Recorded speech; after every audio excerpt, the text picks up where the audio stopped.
শুকরিয়া আদায় করছি সে মহান মনিবের দরবারে যিনি আমাদেরকে এই রাত্রে বেলা যে রাত্রটা এসেছে জান্নাত থেকে, জোরে বলুন সুবহানাল্লাহ। আল্লাহ রাসূল বলেন দিন হচ্ছে ব্যস্ততার সময়, আর সারাদিন মানুষ কাজকর্ম করে যখন ক্লান্ত হয়ে যায়, এই রাত্রটা হচ্ছে আল্লাহ রাব্বুল আলামিন মানুষকে বিশ্রাম করার জন্য, আরাম আয়েশ করার জন্য জান্নাত থেকে পাঠিয়েছেন, জোরে বলুন সুবহানাল্লাহ। এই জান্নাতের সময় রাত্রে বেলা আল্লাহ রাব্বুল আলামিন আমাদেরকে কোরআন সুন্নাহর মাহফিলে আসার বসার তৌফিকটুকুন দান করেছেন, সেই জন্য সকলে আবার বলি আলহামদুলিল্লাহ। লক্ষ্য করে দরুদ ও সালাম আল্লাহর সৃষ্টির প্রধান আকর্ষণ, আফতাবে নবুয়ত, শাহেনশাহে রিসালাত, সুলতানে মদিনা, হুজুর আকরাম নূরে মুজাসসাম সাল্লাল্লাহু আলাইহি ওয়াসাল্লামের পাক কদমে আরজ করছি আল্লাহ রাব্বুল আলামিন যাতে আমাদের মতো গুনাহগার উম্মতের পক্ষ থেকে এই দরুদের হাদিয়াখানা কবুল করে নেন, সকলে বলি আমিন। সম্মানিত হাজিরিন, আল্লাহ রাব্বুল আলামিন পবিত্র কালামুল্লাহ পাকের মধ্যে ইরশাদ করেন, বিসমিল্লাহির রহমানির রহিম, ইয়া আইয়ুহাল্লাযীনা আমানুত্তাকুল্লাহ, ওহে যারা ঈমান এনেছো, ঈমান নামক দৌলতটা যারা এনেছো, তোমরা আল্লাহকে ভয় করো যাতে তোমরা মুত্তাকি হইতে পারো। মুত্তাকি কারে কয়? মুত্তাকি কাকে বলে? মুত্তাকি হওয়া কেন দরকার? তাকওয়া কেন অর্জন করা দরকার? বন্ধুরে, তাকওয়াটা প্রজাপতি বাজারের মধ্যে কিনতে পাওয়া যায় না, তাকওয়াটা কোম্পানিগঞ্জ বাজারের মধ্যে কিনতে পাওয়া যায় না, তাকওয়াটা পাওয়া যায় অন্তরের মধ্যে।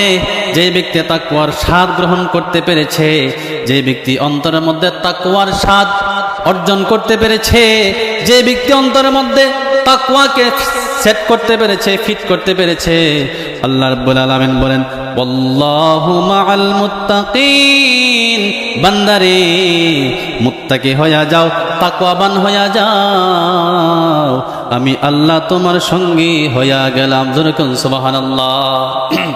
এখন তাকওয়াটা কি? আমি চাইলে এখন আমের সিজন, মানুষের গাছ থেকে আম পাইরে খাইতে পারি, আমার এই শক্তি আছে, আমার সামর্থ্য আছে, আমার এই তাকত আছে, আমি চাইলে মানুষের কাছ থেকে আম চুরি করে খাইতে পারি, কিন্তু আমি খাই না, এটা আমার তাকওয়া। আমি চাইলে পারি, মানুষের গাছের নিচে আম পড়ে আছে, আমি না বলে কেউ দেখে নাই, আমি চাইলে এখান থেকে আম নিয়ে খেতে পারি, কিন্তু আমি খাই না, এটা আমার তাকওয়া। বন্ধুরে আমার, আমি চাইলে পারি, রাস্তা দিয়া মহিলা মানুষ যায়, আমি চাইলে পারি তার দিকে তাকাইতাম, কিন্তু আমি তাকাই না, এটা আমার তাকওয়া। আমি চাইলে পারি রাত্রভর রুমের মধ্যে একা একা আমি মোবাইলের মধ্যে বিভিন্ন কিছু দেখতে পারি, কিন্তু আমি দেখি না, এটা আমার তাকওয়া, এটা আমার আল্লাহর ভয়।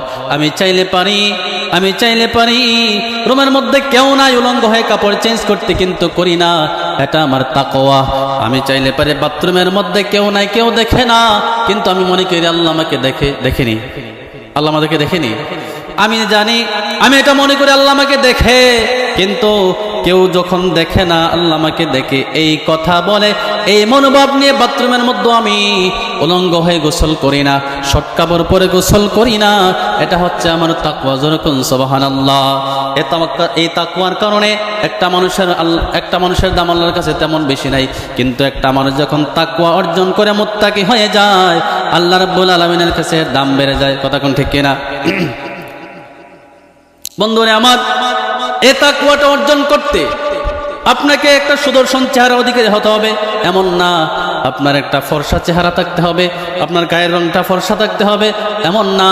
দেখেন না, আমার নবী সাহাবী হযরতে বেলাল হাবশী, যার চেহারাটা তেমন বেশি সুন্দর ছিল না, যার গায়ের রংটা তেমন বেশি ফর্সাও ছিল না, যার গাটায় ছিল, যার শরীরের বদন মোবারক ছিল কৃষ্ণাঙ্গ ধরনের কালো, কিন্তু তার অন্তরের মধ্যে তাকওয়া থাকার কারণে, তার অন্তরের মধ্যে নবীর প্রেম থাকার কারণে, আমার নবী বলেন আমি মেরাজের মধ্যে যখন গেলাম, মেরাজের মধ্যে গিয়া আমি শুনলাম আমার আগে আগে আমার বিলালের কদমের আওয়াজ পাওয়া যায়, জোরে বলুন সুবহানাল্লাহ। কারণ কি? কৃষ্ণাঙ্গ চেহারা, এত সুন্দর না, দেখতেও তেমন ভালো না, অর্থ করি তেমন বেশি নাই, কিন্তু অন্তরের মধ্যে আল্লাহর ভয়, নবীর মহব্বত, তাকওয়া অর্জন করতে পেরেছে।